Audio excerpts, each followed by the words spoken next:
Hi, I'm Dr. David Spiegel, Wilson Professor and Associate Chair of Psychiatry and Behavioral Sciences at Stanford University School of Medicine and co-founder of Reverie.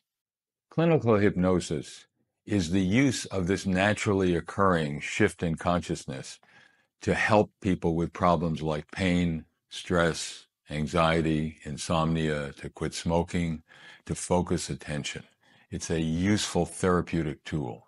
Hypnosis has been shown in many randomized clinical trials to be highly effective. There's a big difference between clinical hypnosis and stage hypnosis, but it has some things in common. Both do involve mobilizing hypnosis. One to help you feel better and live better, the other to put on a show and sometimes make people feel silly. But the thing they have in common is that in both cases, you can try out being different and see what it feels like. Clinical hypnosis is the therapeutic use of this naturally occurring shift in consciousness to help you better manage stress, anxiety, pain, phobias, stop smoking, eat better, sleep better. Whereas stage hypnosis creates the illusion that the person running the show can control you and make you do silly things. Hypnosis is a tool that you can learn to use to help yourself, not to make yourself look silly. All hypnosis is really self-hypnosis, and we often use it spontaneously when we go into a intensely concentrated state, just get into something and really enjoy doing it.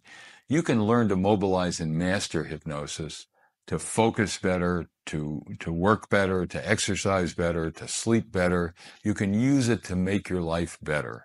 Hypnosis is highly effective in helping people manage stress and anxiety. I just the other day saw a lovely woman who has had problems with mental obsessions throughout her life, and she's claustrophobic, afraid of getting in closed objects.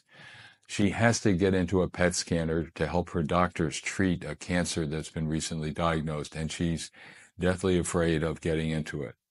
So I used hypnosis with her. She's highly hypnotizable, taught her to imagine she was floating somewhere safe and comfortable. She imagined, of all things, being in the Dead Sea, which is very buoyant, and being with her loving sister, who calls her every day and helps her as much as she can. So I had her imagine standing by the PET scanner with her sister hugging her and viewing the scanner as a bright light that was going to help her doctors find and kill the tumors in her body. And she came out of the hypnosis and she said, I've never felt this way before when I think about getting into a scanner. I think I have the strength to do it. I can do it. And she started overcoming her fears of being in enclosed spaces and stairwells and elevators that day. And so she felt she was becoming a different person using self-hypnosis. If you'd like to learn more about hypnosis and try it for yourself, download Reverie and please subscribe for more information about hypnosis.